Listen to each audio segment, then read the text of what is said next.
ठीक है, चलिए स्वागत है आप लोगों का कक्षा 7 की क्लास में। यहाँ देखिए अभ्यास 10C टॉपिक चतुर्भुज प्रश्न नंबर 1। समांतर चतुर्भुज का एक अंतःकोण 30 डिग्री है। एक अंतःकोण 30 डिग्री है तो शेष कोणों के मान ज्ञात करिए। जब यहाँ पर बात कर रहा है समांतर चतुर्भुज की, तो इसके बारे में आपको सब कुछ पहले पिछले वीडियो में बता दिया जा चुका था। यहाँ पर इसकी सारी प्रॉपर्टीज एक बार फिर देख लीजिए, सारे प्रश्न इस पर आधारित हो जाएंगे। हम जब बात करते हैं ABCD आपके पास समांतर चतुर्भुज है, तो फिर अनुज बात नहीं करो बेटा, ठीक है। चलो इन्होंने क्या कहा है, पहली चीज क्या ध्यान रखना है, सम्मुख भुजाएं बराबर।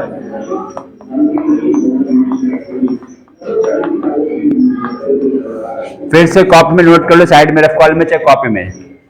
हमने पहली बात क्या बताई है, सम्मुख भुजाएं मतलब आमने सामने की भुजाएं कैसी होंगी, बराबर समान। दूसरी बात, सम्मुख कोण बराबर, मतलब angle A is equal to angle C और angle D is equal to angle B। सही है। तीसरी बात जो बता दिया, समांतर चतुर्भुज है तो आमने सामने भुजा समांतर ही होंगी। फिर एडजेसेंट एंगल यानी angle A plus angle B कितना होगा, 180।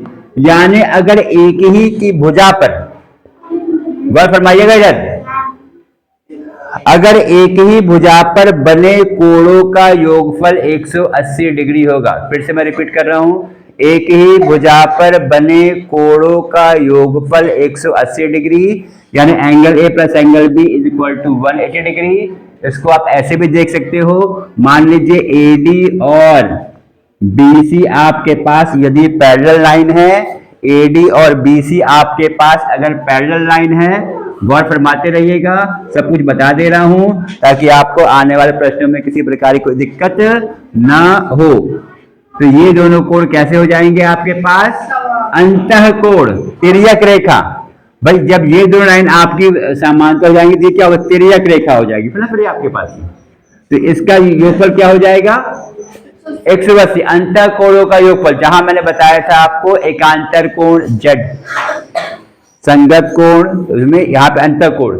यानी कहने का मतलब मैं क्या कहना चाह रहा हूं, एक ही भुजा पर अगर दोनों कोण बने हैं, दोनों का योगफल 180 डिग्री। यानी अगर मैं भुजा BC ले लूंगा तो angle B plus angle C equal to 180 degree.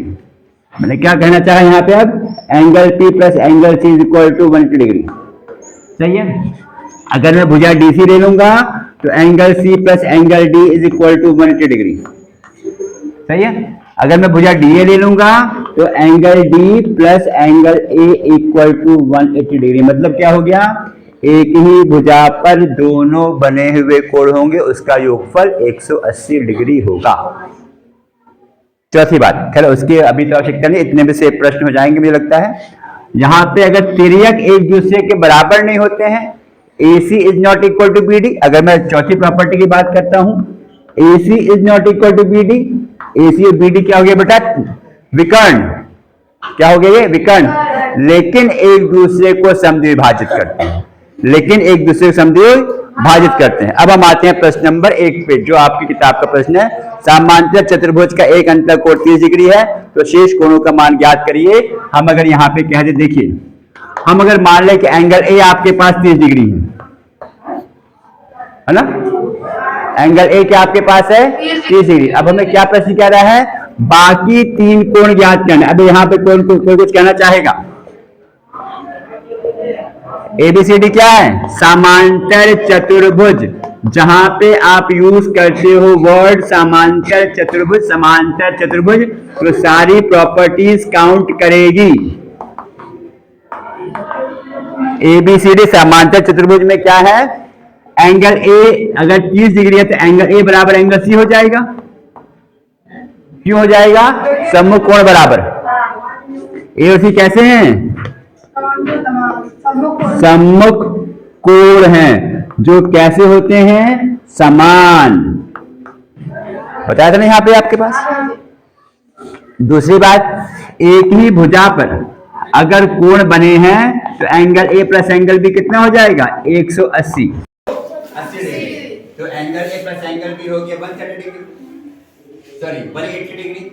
Angle A आपके पास 30 डिग्री है, यहाँ पे हमने अज्यूम किया था यहाँ पे, ठीक है। तो 30 प्लस एंगल बी हो जाएगा आपके पास 180 डिग्री, और यहाँ पे 30 का पक्षांतर कर दोगे तो एंगल बी हो गया आपके पास 150, यानी एंगल ए 30, एंगल बी 150।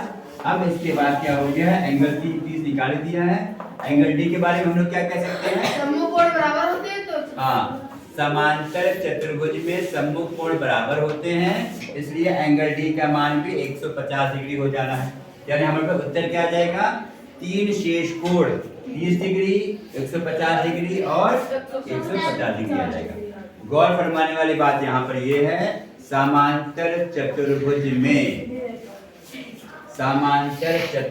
में सम्मुख कोण बराबर होते हैं और एक भुजा पर बने कोणों का योगफल 180 डिग्री होता है। इन दोनों कॉन्सेप्ट का यूज इस प्रश्न में हुआ है, ठीक है। चलिए अब इसके बाद हम लोग देखेंगे प्रश्न नंबर 2। प्रश्न 2 आपके पास है, समांतर चतुर्भुज की किसी भुजा पर बने कोणों से, किसी समांतर चतुर्भुज के किसी भुजा पर बने कोणों में 40 डिग्री का अंतर है। इन्होंने क्या कहा है बेटा, किसी भुजा पे, इसमें समांतर चतुर्भुज में।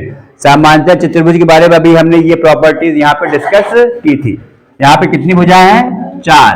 किसी भुजा पे भी ले लो आप, ठीक है, किसी भी भुजा पे आप ले लीजिए। हम अगर भुजा यहाँ पे ए बी ले लेते हैं, क्या कहा है कि अगर हम बात करें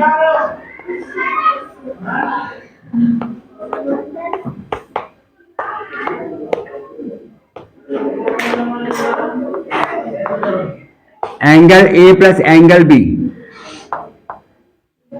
सम क्या हो जाएगा 180, क्योंकि हमने यहाँ पे भुजा लिया है ए बी और भुजा ए बी पर बने दोनों कोणों का योगफल क्या हो जाएगा 180 डिग्री।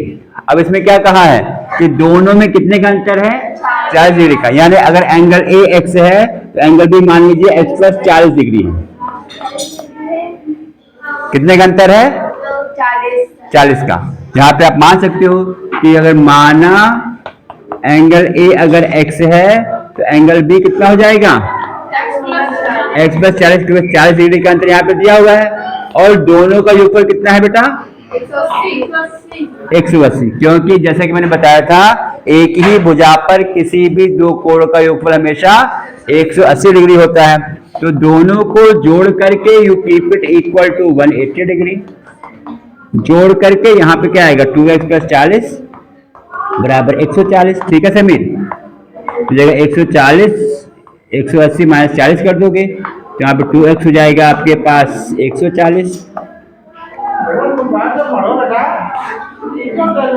x बराबर 140 बटा 2 करोगे, x का माना जाएगा 70 डिग्री, और x हमने क्या माना था एंगल ए x 70 डिग्री, और एंगल बी क्या हो जाएगा x प्लस 40 बराबर 70 प्लस 40 यानी 110 डिग्री। क्वेश्चन में क्या कह रहा है कि प्रत्येक कोण का मान, है ना, हमने एंगल ए हो जाएगा 70 डिग्री, एंगल बी हो जाएगा 110। अब हो जाएगा एंगल ए अगर 70 डिग्री है तो एंगल सी भी कितना होगा 70 डिग्री, 70, क्योंकि सम्मुख कोण बराबर होते हैं। एंगल बी अगर आपके पास 110 है तो एंगल डी भी कितना हो जाएगा 110, क्योंकि सम्मुख कोण बराबर है, ठीक है। यहां पर लिख लो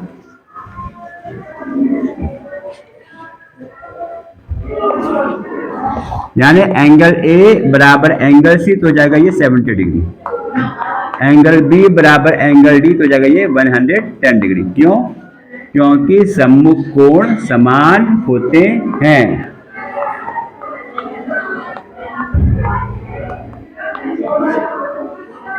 आंसर यहाँ पे क्या हो जाएगा कोण में, एंगल ए बराबर एंगल सी 70, एंगल बी बराबर एंगल डी बराबर 110 डिग्री, ठीक है। जो 10C में समांतर चतुर्भुज पे आधारित प्रश्न है, इसको घर पे जाके लगाइएगा। फिर हम लोग मिलते हैं अगले वीडियो में अगले टॉपिक के साथ। धन्यवाद।